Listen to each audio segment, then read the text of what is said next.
Here's what I want. We have nothing to do with Epstein. The Democrats do. All of his friends were Democrats. You look at this Reid Hoffman, you look at Larry Summers, Bill Clinton, they went to his island all the time, and many others, they're all Democrats. All I want for people to recognize a great job that I've done on pricing, on affordability, because we brought prices way down, but they're going way lower, on energy, on ending 8 wars and another one coming pretty soon, I believe. We've done a great job. And I hate to see that deflect from the great job we've done.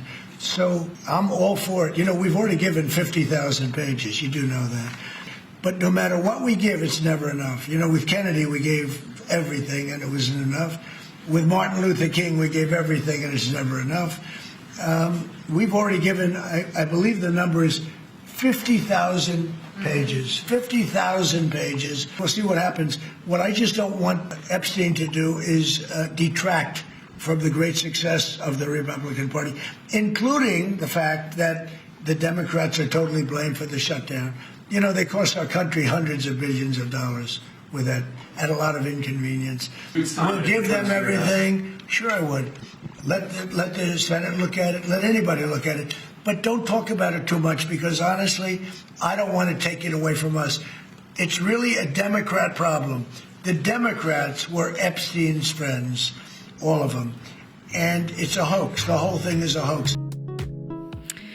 Después de que el Senado de Estados Unidos aprobara un proyecto de ley que obliga a publicar los documentos de la investigación sobre el pederasta Jeffrey Epstein y lo enviara al presidente Donald Trump para su ratificación, han surgido una serie de especulaciones para intentar configurar el escenario político en Estados Unidos y también las consecuencias que podría tener para algunas figuras políticas en América Latina. No olvidemos que Trump en principio se opuso a la publicación de los documentos. Frente a la contundencia de las revelaciones que se filtraron, cambió de opinión. ¿Qué viene ahora? ¿Es posible que el presidente estadounidense salga sin mancha alguna de la publicación?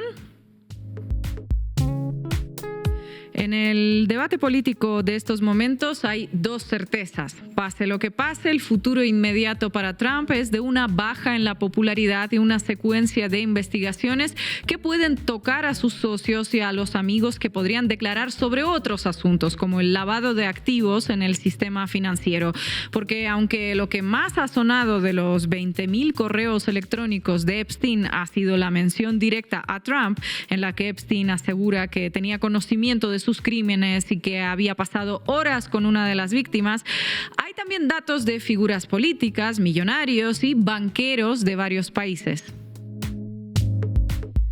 El propio Trump recordó en su red social Truth Social que Epstein fue demócrata toda su vida, donó miles de dólares a políticos demócratas y estaba profundamente vinculado a muchas figuras demócratas conocidas, mencionando al expresidente Bill Clinton, el activista político Reid Hoffman y los congresistas demócratas Hakeem Jeffries y Stacey Plaskett. Es decir, ya de ahí se entiende a qué blancos apunta el presidente estadounidense. Por ello, la confrontación con los demócratas va a ir creciendo porque parece que lo que está en juego es la presidencia misma de Estados Unidos. Decíamos esto hoy en el editorial de Diario Red y en la base América Latina vamos a hablar de las crisis de Donald Trump, la inflación, los señalamientos por el caso Epstein y la baja de los índices de aceptación. ¿Qué pasa en Estados Unidos y cómo puede influir en su política hacia América Latina? Bienvenidos y bienvenidas. La base América Latina.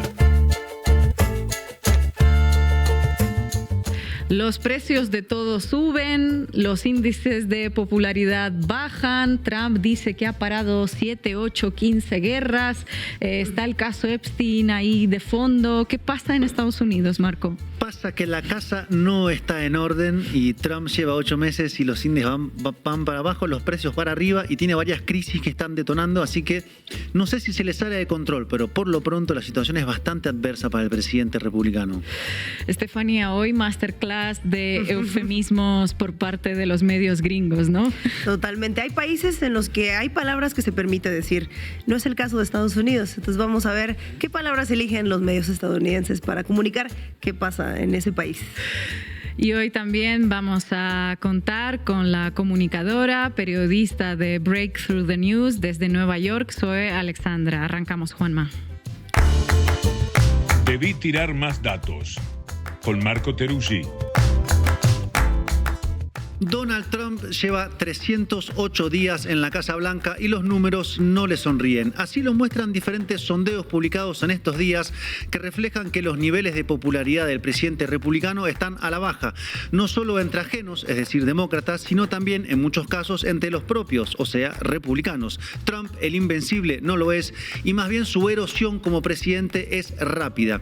Pongámoslo en algunos ejemplos. Según la encuesta, por ejemplo, de The Associated Press North Center for Public Affairs Research, solo 33% de los adultos estadounidenses aprueban la forma en que el presidente republicano gestiona el gobierno y 33% representa una caída de 10 puntos en 8 meses, es decir, desde que volvió a la presidencia cuando tenía 43% de aprobación de su gobierno. 10 puntos en 8 meses es mucho. Y un dato, solo alrededor del 68% de los republicanos, o sea, los propios, dijeron que aprueban la gestión del gobierno por parte de justamente Trump, una caída con respecto al 81% en marzo. Ahí ya tenemos una primera fotografía que vamos a desmenuzar. Pero pongamos algunos números más, Ina, por favor. Vamos, según la última encuesta de Reuters Ipsos, el índice de aprobación de Trump cayó al 38%, o sea, 9 puntos menos que cuando tomó posesión el 20 de enero de este año, cuando 47% de la población reconocía confiar en él. En cuanto a su desaprobación, alcanzó un 60% cuando en enero estaba pues en un 41%. Y sí, una cosa eran las promesas de Trump y la desilusión con el expresidente Joe Biden y su vice Kamala Harris, y otra muy diferente, tener a Donald Trump gobernando todos los días. Todo un ejercicio. Y pongamos una encuesta más para asegurar los datos de la desaprobación de Trump. Estefanía, adelante, por favor. Claro que sí, tenemos el diagnóstico realizado por The Economist que no solamente muestra el deterioro de la aprobación de Trump, sino que, cito, ningún presidente reciente ha caído tan bajo, tan rápido como Donald Trump. Un récord de los malos, de hecho. Y The Economist agrega, por ejemplo, que el mayor alejamiento de Trump se ha producido entre los estadounidenses menores de 30 años. Ninguno de aquí, ¿verdad? Perder a la juventud es un problema para cualquier presidente, ¿no, Marco?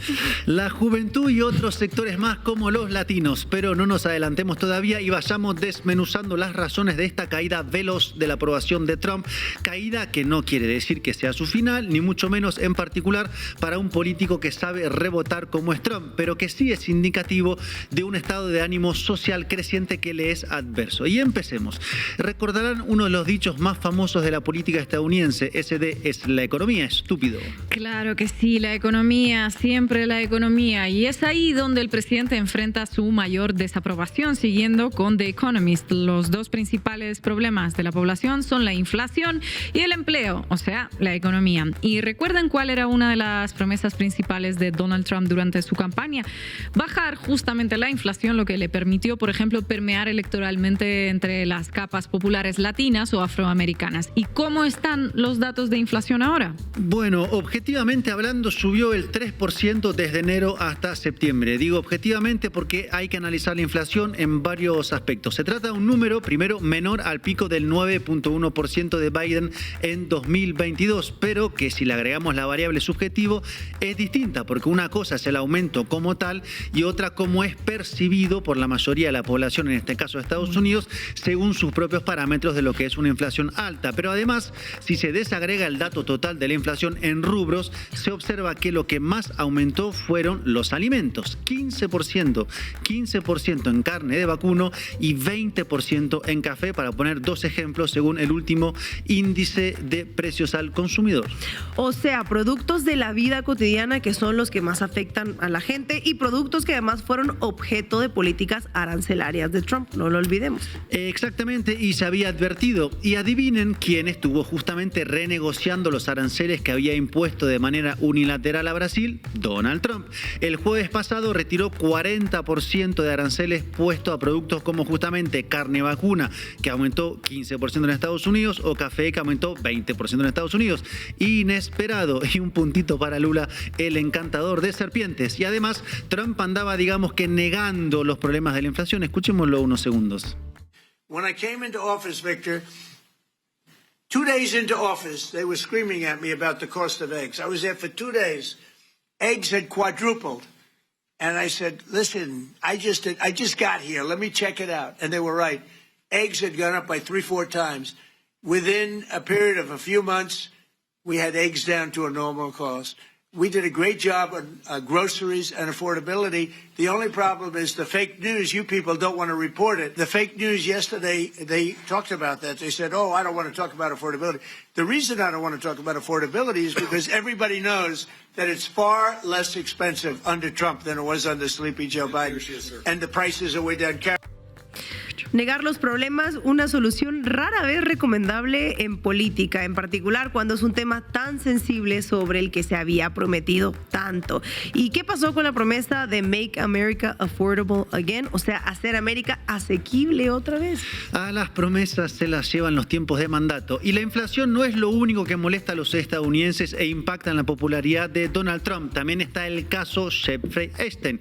¿Recuerdan, no? El millonario estadounidense acusado de pedofilia, de tener contactos con otros millonarios y grandes políticos como el expresidente de Estados Unidos, Bill Clinton, y el príncipe Andrés de Reino Unido. Grandes políticos en serio. Y amiguito del propio Donald Trump, claro, como decíamos. Bueno, resulta que el Congreso aprobó que se desclasifiquen los archivos y eso significó que hubiera republicanos justamente a favor de que se hagan públicos, o sea, que votaran contra Trump, como la congresista Marjorie Taylor Greene, a quien Trump acusó de traidora. Y se trata de un tema de mucha importancia para Trump, no solo a nivel nacional, sino en particular en su misma base social republicana y en el movimiento MAGA, o Make America Great Again. Y siguiendo con la encuesta de Reuters Ipsos, solo el 20% de los estadounidenses, entre ellos un 44% de republicanos, avala cómo Trump ha venido tratando este tema por considerar que oculta información. ¿Cambiará si finalmente se liberan los archivos y Trump queda exculpado de sus relaciones con Epstein? Habrá que ver cuándo se publican y también qué se publica. Pero la baja de popularidad del presidente no solo tiene que ver con la inflación y el caso Epstein, lo cual ya es mucho, sino también con las detenciones de migrantes, aunque no son detenciones, digamos como es cacerías o racias que se han venido multiplicando desde que llegó a la presidencia, con escenas de pánico dentro de la comunidad migrante, como pasó la semana pasada en Charlotte, en Carolina del Norte. Y esa política de persecución a los migrantes, muchos de los cuales son latinos, hizo que la aprobación de Trump cayera de 25 a 44% que tenía en esa comunidad en enero, según la encuesta de The Associated Press. Y recordemos que la comunidad latina fue determinante para su victoria en el 2023 contra Biden. Trump logró permear ahí, en particular entre los hombres, apelando al discurso de la economía y del freno a la migración descontrolada. Y ahora solo el 27% de la población latina aprueba la forma en que Trump desempeña su labor como presidente, contra el 41% de marzo. Visto así, Trump se convirtió en una máquina de ir perdiendo apoyos, lo que se vio también en los últimos meses en las grandes protestas que hubo contra él, con el nombre de No King's Day, o que vendría a significar algo como que no queremos un rey, o también en los resultados electorales de principios de mes, en las gobernaciones de Virginia, Nueva Jersey y en la alcaldía de Nueva York, donde ganó Zoran Mamdani. Hablando de Mamdani, ¿vieron el encuentro este fin de semana que hubo en la Casa Blanca? Imperdible. And I want to clarify your answer to Stephen Nelson. He asked about your comment calling the president a fascist, and your answer was, both President Trump and I have been clear about our positions and our views. Are you affirming that you think President Trump is a fascist? I've spoken about... That's okay. You can just say yes. Okay. All right. Okay. It's easier. It's easier than explaining it. I don't mind. Está bien, llámame fascista, total, porque así está la política en Estados Unidos, con un presidente que no tiene ningún empacho en ser reconocido como fascista. Y por último, dentro de las tensiones que enfrenta Trump está el tema de Venezuela, donde una parte interna del movimiento MAGA está contra una acción militar debido a la promesa histórica de Trump de ponerle fin a las invasiones o cambios de régimen, como le dicen en Estados Unidos. Y llegados a este punto, la pregunta es, ¿qué margen de recuperación tiene Trump, que está además a solo un año de las elecciones de medio término? ¿Opiniones, compañeras? Bueno, lo primero es no subestimar a Trump ni su instinto político, su capacidad de dar vuelta a los acontecimientos o de mantener a su base social, pase lo que pase. Nunca tuvo menos de un 34%, que fue su mínimo, su piso, o sea, que un tercio de la población, bastante. Eso de que podría disparar a la gente en la Quinta Avenida y no perdería votos, como dijo él mismo hace 10 años, bueno, resultó bastante cierto. Entonces, claro, no se puede dar por hecho que su baja en aprobación signifique alguna crisis terminal. Anticipar muertes políticas no suele ser recomendable, en particular en estos tiempos. Y agregaría que además los fenómenos políticos como Trump están demostrando ser resistentes en el mundo. Si no, pues miremos a Javier Milei, cómo logró ganar las elecciones en medio término, o Jair Bolsonaro en Brasil, que aún mantiene popularidad a pesar de que lo condenaron a prisión. Estos liderazgos expresan un estado de ánimo social, conectan con una frustración y resulta difícil pensar que puedan derrumbarse como tal, así como si nada, al menos por ahora, ¿no? Y a ese diagnóstico puede agregarse un último punto con el que empezábamos, eso de la economía estúpido. Porque si uno ve la evolución de las preocupaciones de los estadounidenses desde la pandemia, la economía pasó a ser claramente la principal de ellas. Por eso Trump prometió durante la campaña bajar la inflación. ¿Y qué pasa si eso no logra hacerlo? Si su política arancelaria es efectivamente un tiro por la culata que produce inflación y a la postre tampoco logra lo otro que prometió, que es reindustrializar el país. Por último, y no menos importantes, si existe una desilusión de Trump, quien la va a capitalizar a nivel presidencial va a ser el Partido Demócrata, así como Trump capitalizó la desilusión del gobierno demócrata de Biden, porque en Estados Unidos existen solo dos partidos de gobierno que se alternan el uno con el otro desde hace más de 170 años, demócratas y republicanos representados en el burro y el elefante que ven en pantalla. Es un sistema que podríamos comparar con lo que el psicoanalista Fernando Ulloa nombró como encerrona trágica, en este caso para la población estadounidense. Solo tiene dos opciones, sin ninguna tercera en apelación. Es un juego sin salida. Y si a eso agregamos que el voto es indirecto a través del sistema de colegios electorales, que hace que pueda ganar un presidente que ni siquiera tuvo mayoría de votos, entonces tenemos que es un sistema por lo menos restringido, cuando no bastante poco democrático. Salvo que algo o alguien en la historia por venir de Estados Unidos logre romper eso. Difícil, pero veremos. Veremos. Gracias, compañero. How long do Americans need to be patient? How long do they have to wait for the cost of living to come down? Well, Kristen, in March of 2024, I wrote a piece and I talked about the three I's that were killing Americans: immigration, interest rates, and inflation. Presidents closed the border and the mass immigration is gone. And that was putting, a lot of the immigration was putting upward pressure on housing, downward pressure on wages. Interest rates are down. And now we are starting to see the affordability. The prices get better. We had a very big October for home sales. Energy prices, gasoline is down. We saw, we believe healthcare is going to come down. We will see an announcement this coming week on that. And so across the board, prices are starting to come down. We're having Thanksgiving week. This will be the lowest cost for a Thanksgiving dinner in 4 years. Turkey prices are down 16%. Teníamos otros datos, ¿no? Que los precios mejoran, pero ¿para quién mejoran? Ahí el secretario de Tesoro. Exacto. Bueno, vamos arriba. Cuéntamelo todo y exagera, con Estefanía Veloz.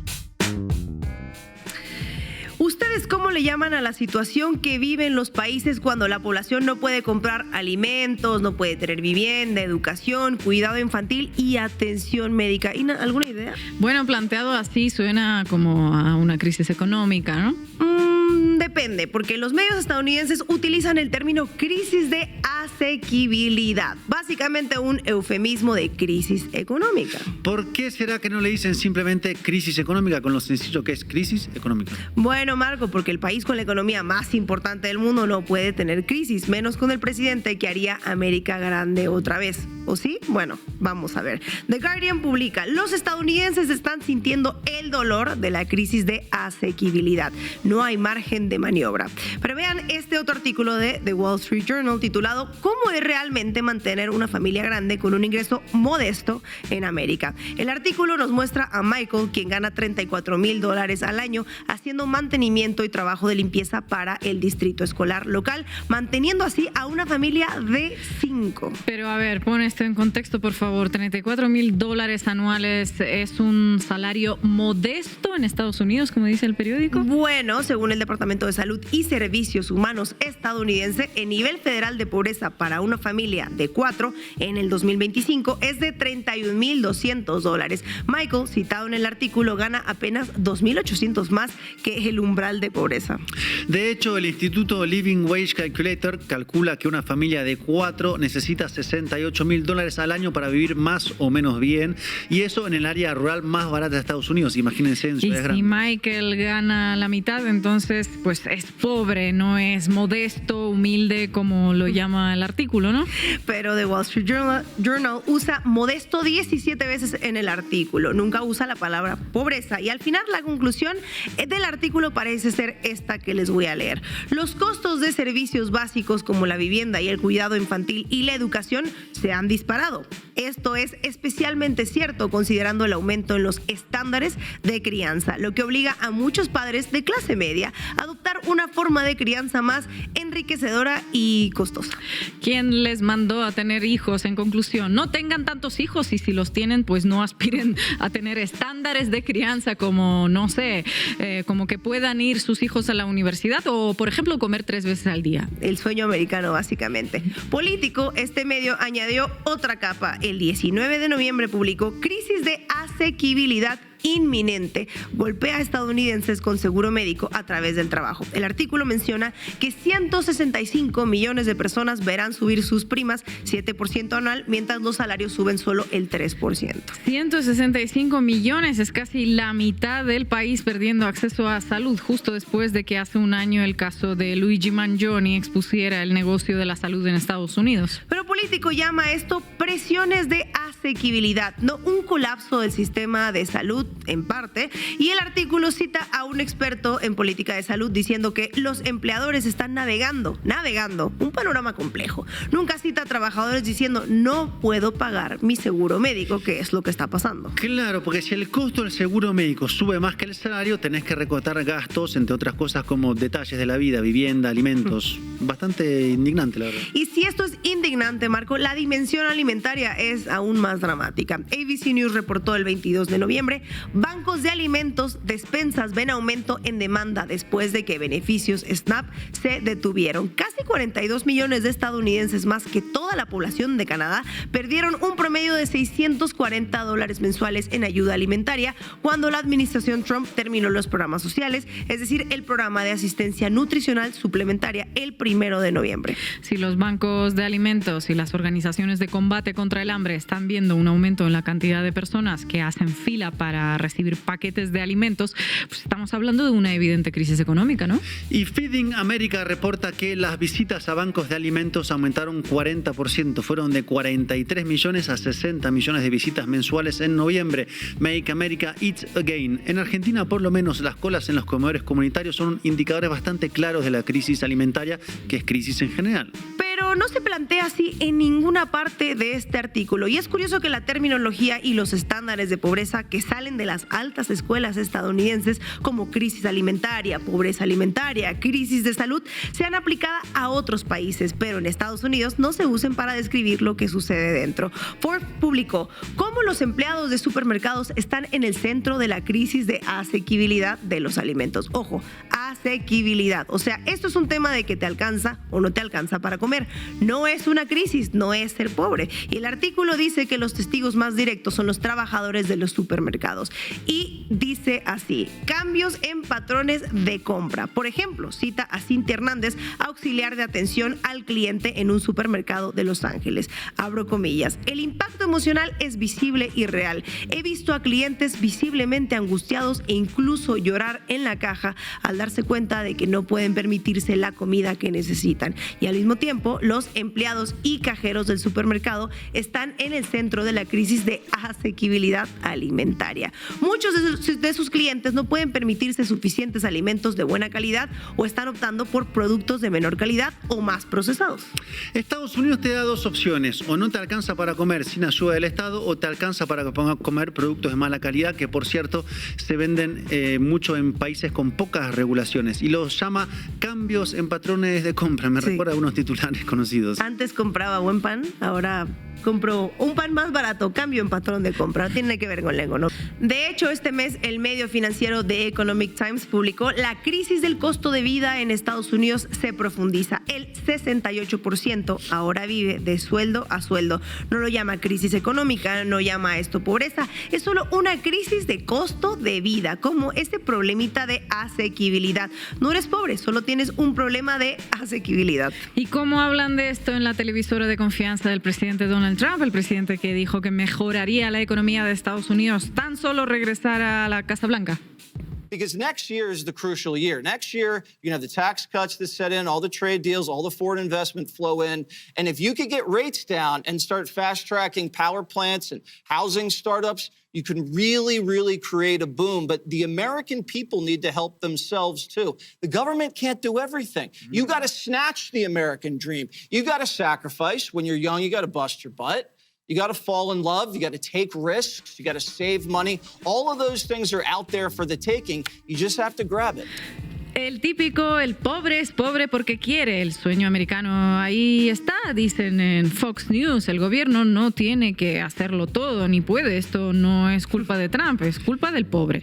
Bueno, yo no fui presidente, pero diría que disminuir la inflación y la pobreza mínimo es la responsabilidad de ser presidente, ¿no? Digo, de eso se trata el asunto. No sé si lo piensen en Fox News. Incluso en Halloween, una fecha muy importante en Estados Unidos, en Fox News publicaron: los dulces de Halloween se encogen a medida que el chocolate se cambia por alternativas más baratas. Los costos del chocolate aumentan casi 30% desde el Halloween pasado. Alerta de inflación, aunque no lo llamen así, y no se menciona como parte de la política económica de Donald Trump y Estados Unidos en este artículo. Fox termina diciendo que esto no dejará que se arruinen las fiestas y que la gente está buscando otras alternativas. Bueno, y ojo, tampoco se preocupen, porque según CNN, Walmart tiene la solución a todo esto que hemos estado hablando, esta crisis de asequibilidad. Hace unos días publicó: Walmart acaba de demostrar que es la solución de Estados Unidos a la crisis de asequibilidad. La nota dice: Walmart ha utilizado su enorme tamaño y escala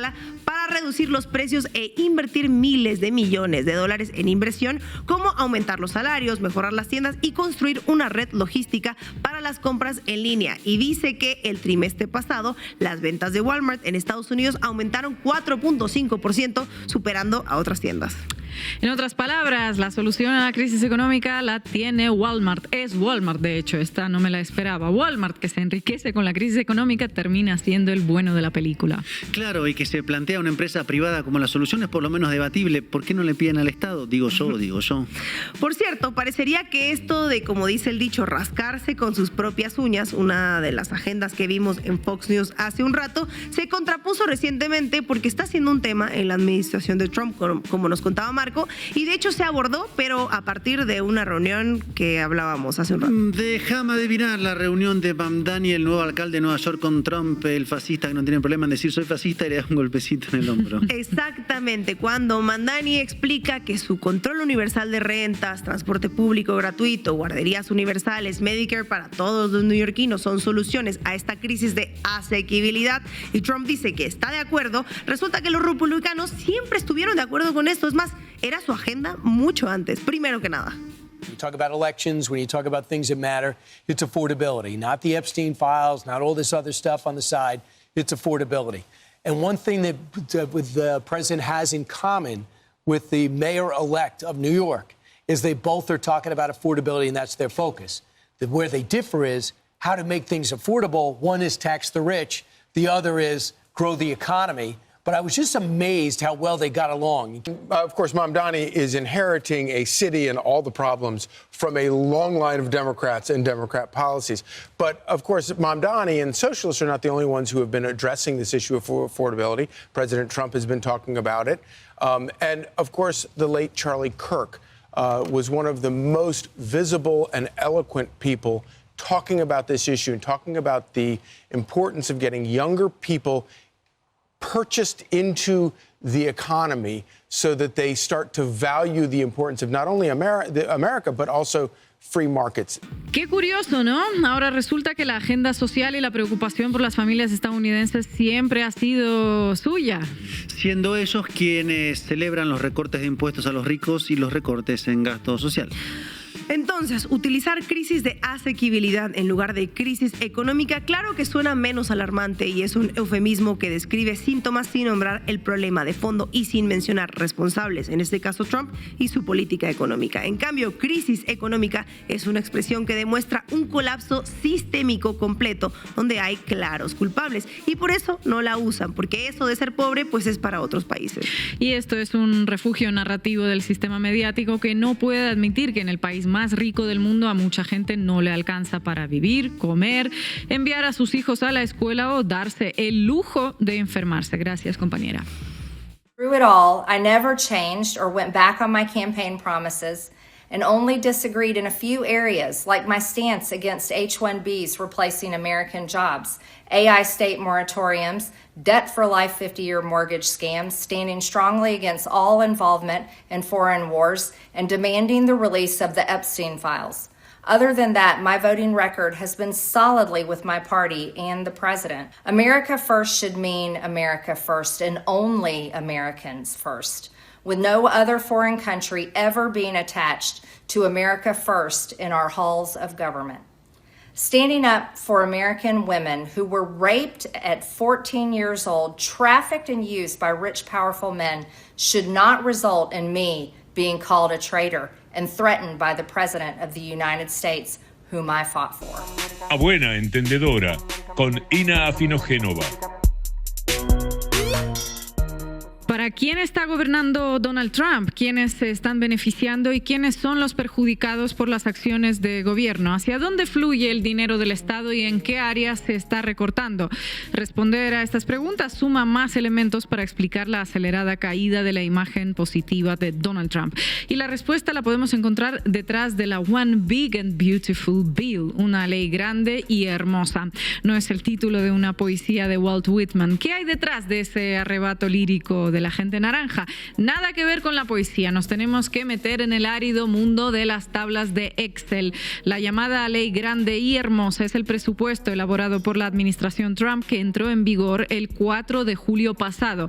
Para saber a quiénes perjudica y a quiénes beneficia, podemos recurrir a lo que dice el Washington Post. Aumentará en un promedio de 2,3% al año durante la próxima década los ingresos de los ricos, mientras que reducirá los ingresos del 10% más pobre en un 3,9%. Si esto dicen sus partidarios, podemos pegar una mirada a lo que dicen en la vereda de enfrente. Chuck Marr es un especialista en temas impositivos ligado al Partido Demócrata. En declaraciones al New York Times señaló: nunca he visto nada que simultáneamente persiga a los pobres y al mismo tiempo ayude a los ricos, dijo. En Estados Unidos, en los últimos 45 años, esta orientación ha sido dominante. Lo que cambió es que los gobiernos anteriores disimulaban mejor. Una medida favorecía a los ricos y otra perjudicaba a los pobres. No se combinaban las dos cosas en una misma ley como ahora. ¿Cuáles son los elementos claves de este presupuesto? ¿En dónde podemos encontrar el beneficio para los ricos y el perjuicio para los pobres? Uno de los puntos es la reducción de impuestos para los ricos y las grandes empresas. En su primera presidencia, Trump redujo impuestos que abarcaban a todos los contribuyentes, desde las grandes empresas hasta los trabajadores. Lo hizo a través de la Ley de Reducción de Impuestos promulgada en el 2000 2017. Si bien había beneficios para todos, no se distribuían de manera equitativa. Las reducciones impositivas favorecían mucho más a las grandes empresas y menos a los pequeños contribuyentes. No era una novedad. Desde la presidencia de Ronald Reagan y el triunfo del neoliberalismo como ideología dominante, todas las administraciones republicanas y algunas demócratas han reducido los impuestos que pagan los ricos. Ahí se encuentra una de las causas de la concentración de ingresos que padece Estados Unidos. Los ricos pagan menos impuestos, el Estado recauda menos y los pobres reciben menos beneficios sociales. El recorte más grande en este presupuesto del 2025 se realiza en Medicaid, el programa de salud. La ley grande y hermosa introduce restricciones acerca de quiénes pueden acceder a los servicios de salud. La Oficina de Presupuestos del Congreso estima que entre 10 y 17 millones de personas ya no podrán acceder a la atención sanitaria. Otro recorte se produce en el programa de asistencia nutricional suplementaria conocido como SNAP. Mediante este programa, atención a la cifra, 40 millones de estadounidenses de bajos ingresos que tienen dificultades para acceder a los alimentos que necesitan reciben una ayuda por parte del Estado. Subrayo, en la principal potencia económica del mundo, a 40 millones de trabajadores no les alcanza para comprar los alimentos que necesitan. Y la ley grande y hermosa de este presidente preocupado por los trabajadores, supuestamente, les saca la comida de la boca, literalmente, todo en orden. ¿A dónde va la plata que se ahorra en prestaciones sociales? Una de las partidas que sobresale por su incremento es la tristemente célebre ICE, Servicio de Inmigración y Control de Aduanas, estos agentes encapuchados que vemos cazando inmigrantes por todo el país. El presupuesto anual de la ICE es pequeñito para la escala estadounidense, $8,000 millones. Trump lo multiplica por 12,5 para llevarlo a los $100,000 millones. Según el Centro Brennan para la Justicia, con este incremento de ICE, esta agencia que conocíamos poco fuera de Estados Unidos, se convierte en la mayor agencia federal de seguridad pública. El incremento presupuestario está destinado a duplicar la capacidad de detenciones de inmigrantes. Toda una confesión, de hecho, acerca de cuáles son verdaderamente las prioridades de este gobierno. Otra área que se ve beneficiada por el aumento presupuestario es otro clásico para Estados Unidos. Ya adivinaron, ¿no? Por supuesto que sí, el presupuesto militar se incrementará en otros 150,000 millones. Poner la lupa allí nos permite hilar más fino en las prioridades. Dentro de esa partida, el foco principal está puesto en la construcción de barcos de guerra. O sea, Estados Unidos se prepara para enfrentarse a China en los mares. Cae otro mito que Trump se preocupa en mantener, el peacemaker, el pacificador. En el presupuesto militar también hay nuevos recursos destinados a otro arrebato poético de Trump, el Golden Dome, la cúpula dorada.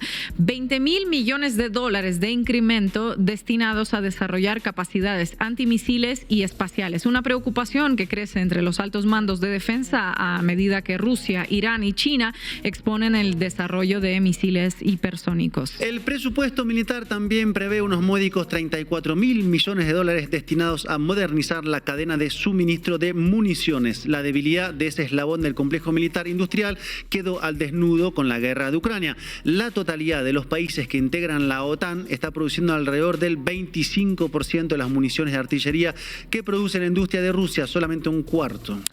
La contracara de este esfuerzo económico para destruir nuestro planeta la encontramos en la reducción del presupuesto para la producción de energías limpias. Durante la presidencia de Joe Biden, a quien no tenemos ninguna intención de embellecer, pero es la realidad, se implementaron beneficios impositivos para la construcción de parques eólicos y solares.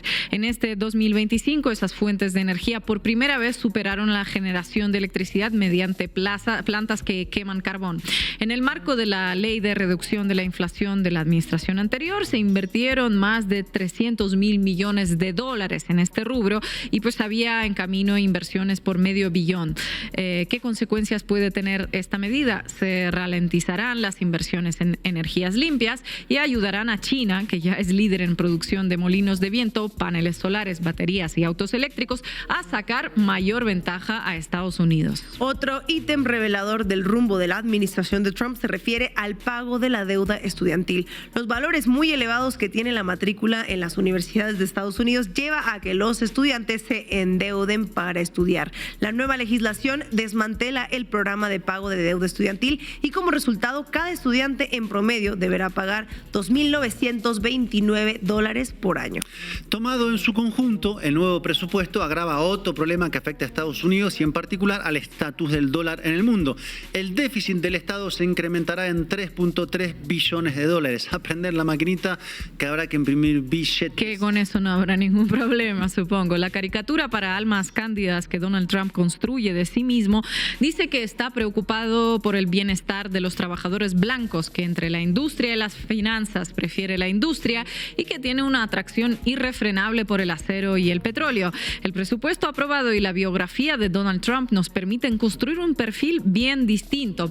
Hay blancos que gozan de sus favores, pero no son trabajadores ni de lejos, solo son los millonarios. La carrera empresarial de Trump está más cerca de las finanzas que de la industria. Como desarrollador inmobiliario de Manhattan, sus negocios dependían de la financiación por parte de los bancos de Wall Street. Otras actividades empresariales lo ubican en un perfil lumpenburgués. Es propietario de casinos, fue el dueño del concurso de Miss Universo y últimamente se enriquece lanzando meme coins. Es cierto que va a necesitar grandes cantidades de acero y petróleo, pero no será para construir infraestructuras ni mejorarle la vida a nadie. Acero y petróleo es la doble adicción del complejo militar industrial. So this is a Democrat hoax that never ends. You know, it reminds me a little of the Kennedy situation. We gave him everything over and over again, more and more and more, and nobody's ever satisfied. From what I understand, I could check, but from what I understand, thousands of pages of documents have been given. But it's really a Democrat hoax because they're trying to get people to talk about something that's totally irrelevant to the success that we've had as a nation since I've been president. So what they're trying to do with the Epstein hoax is get people to talk about that instead of speaking about the tremendous success like ending 7 wars. I ended 7 wars. Nobody's going to talk about because they're going to talk about the Epstein whatever. I understand that we were subpoenaed to give files, and I understand we've given thousands of pages of files. And I know that no matter what you do, it's going to keep going. And I think it's enough because I think we should talk about the greatness of our country and the success that we're having. I think we're probably having, according to what I read, even from 2 people in this room, we're having the most successful 8 months of any president ever. And that's what I want to talk about. That's what we should be talking about, not the Epstein hoax.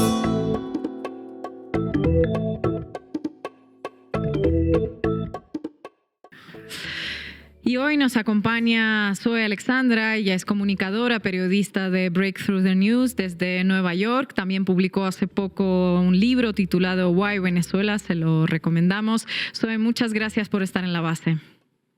Bueno, gracias por la invitación.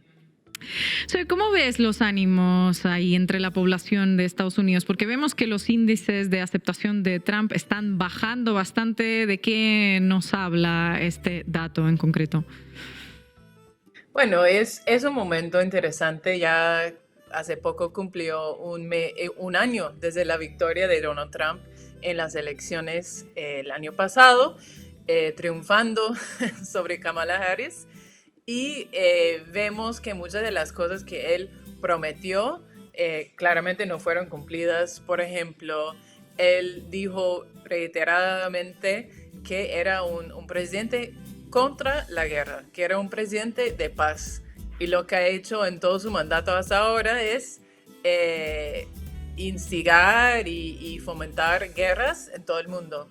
Él decía que iba a traer un nuevo acuerdo de paz con Ucrania y Rusia y está desesperadamente tratando de lograr eso.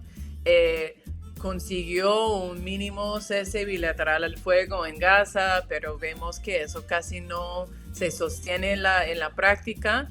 Y por otro lado, claramente que en lo que es la política doméstica también ha sido un gran fracaso en muchos sentidos, tanto para los sectores conservadores como para la población con valores más liberales. Entonces, por ejemplo, todas las promesas de que iba a deportar 10 millones de personas, que todos los días iban a detener 3,000 personas, que iban a, como ellos dicen, limpiar las grandes ciudades de todas las personas sin papeles, pues eso fue una promesa a su base para mejorar la economía, por un lado está cumpliendo, está deteniendo muchas personas, pero no está cumpliendo con el meta que ellos pusieron y claramente tampoco esa política está ayudando a la economía.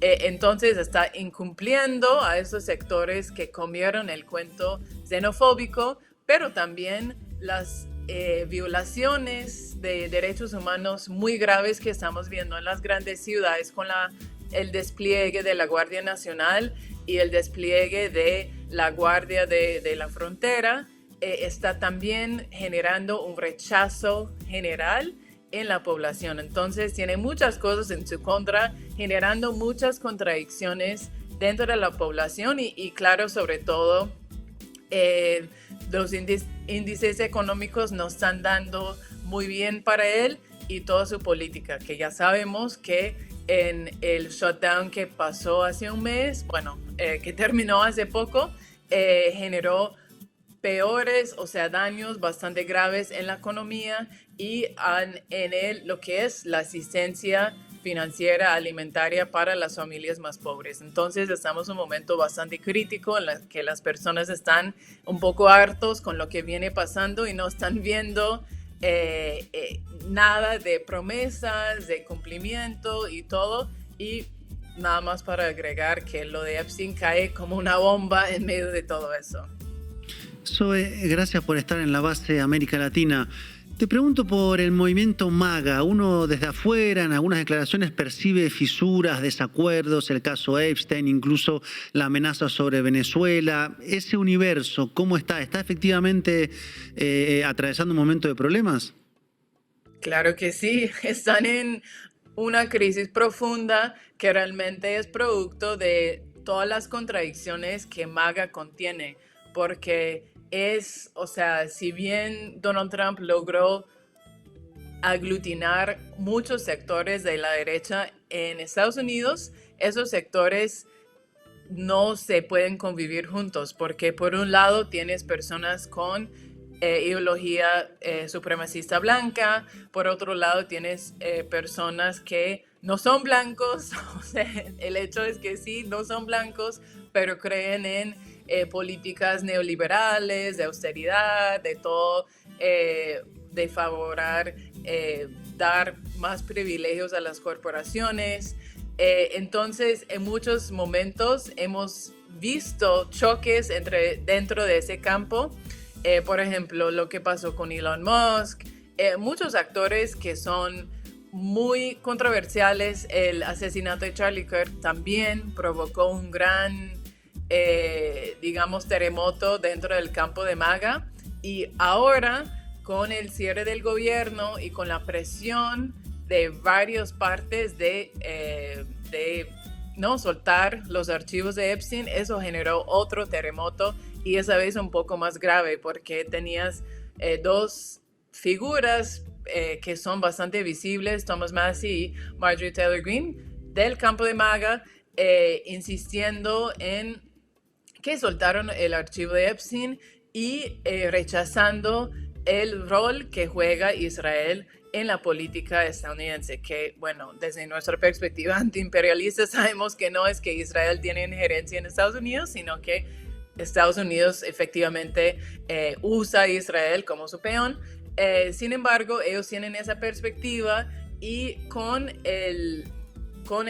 la presión que ha tenido Netanyahu, por ejemplo, en presionar a Donald Trump a tomar ciertas decisiones políticas, y a la vez Donald Trump bloquear eso de Epstein, de querer como sofocarlo, generó una gran controversia dentro del campo de MAGA, muchas peleas abiertas en las redes sociales, y todo culminó en la resignación de una de esas figuras, Marjorie Taylor Greene, porque fue atacada por el propio Donald Trump por haber sugerido que el encubrimiento del caso de Epstein tiene que ver con Israel y los vínculos que tienen los políticos estadounidenses con el Estado de Israel. Entonces ha sido un gran escándalo que ha conmovido muchas personas y muchos sectores de ese universo de MAGA, que en sí está lleno de contradicciones y fisuras que están, listos para explotar en cualquier momento. Zoe, gusto en saludarte. Tú, además de ser analista, vives en Nueva York, así que me gustaría preguntarte sobre la proyección política de Mamdani y cómo viste la reunión reciente que tuvo con el presidente Donald Trump. Bueno, sí, momentos interesantes para la ciudad y sobre todo, claro, esa reunión creo que fue la reunión más vista por el mundo, a pesar de que hace 2 semanas Donald Trump recibió varios dignatarios en su oficina, ¿no? Pero esa reunión con Mamdani tenía esa relevancia mayor por todo lo que está pasando en las otras grandes ciudades del país, en que cuando hay un líder del Partido Demócrata, Trump lo ha usado como justificación para desplegar la Guardia Nacional y llevar a cabo operaciones masivas de deportaciones. Lo que sabemos es que Zoran, cuando es elegido, sabe que hay graves amenazas en su contra por parte del gobierno de Donald Trump, que ha dicho que iba a suspender ayuda financiera, por ejemplo, y que el día 1 de su mandato iba a hacer lo mismo que ha hecho en otras ciudades, que es desplegar Guardia Nacional y fuerzas federales para custodiar y para hacerse cargo del problema del crimen y el problema, entre comillas, de la migración. Entonces, sabemos que Zoran solicitó esa reunión para poder, digamos, abordar esos temas ya con Trump. Y pues por todo como salió la reunión, 2 figuras que tienen bastante carisma, que se interactuaron de manera bastante chistoso, esas imágenes pues recorrieron el mundo de ver a Donald Trump sonriendo a Zoran Mamdani, y muchos aliados del gobierno de Trump le había llamado a Mamdani como yihadista, como terrorista. Ellos reaccionaron muy feo, decían, ¿cómo así que Trump va a recibir un yihadista? No está de acuerdo con él. Es otra controversia dentro de MAGA, los sionistas del lado de Trump, que están muy enojados que alguien que ha dicho que Israel está cometiendo un genocidio en Gaza está en la Casa Blanca. Alguien que horas antes de la reunión Trump le había dicho que era comunista y lo recibe de esa manera, entonces ha generado más controversia todavía. Es muy temprano para saber el balance y el impacto de esa reunión, si va a ayudar a Zoran a cumplir con su promesa de campaña de hacer la ciudad más accesible para las personas y la clase trabajadora de esa ciudad, pero sí es un hecho bastante relevante en términos de la importancia que le dio Donald Trump a esa reunión, y también la atención que recibió por parte de la prensa internacional y nacional, que sabemos que Nueva York va a ser todos van a estar en Nueva York en enero, y vamos a ver si las amenazas que él había hecho antes son reales o realmente van a comenzar otro camino, que al final dijo, bueno, queremos lo mismo para la ciudad de Nueva York, queremos que las personas estén bien y que puedan vivir con dignidad. Así que parece que llegaron a cierto punto de encuentro, pero vemos que todos los días Trump cambia su opinión. Hoy quiere más territorio para Ucrania, mañana quiere más para Rusia, así que no sabemos cómo eso va a desencadenar. Pero ha parado 8 guerras, dices. Muchas gracias, Zoe, por tu análisis. Esperamos volverte a ver en la base. Un abrazo. Bueno, perfecto. Gracias a ustedes.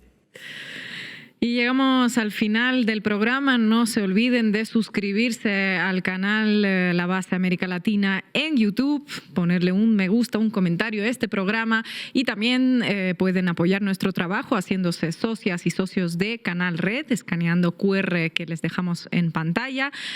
Muchos de ustedes también nos preguntan cómo escucharnos en Spotify. Les dejamos otro QR para que accedan directamente a nuestra lista de reproducción, y nos vemos aquí mismo mañana.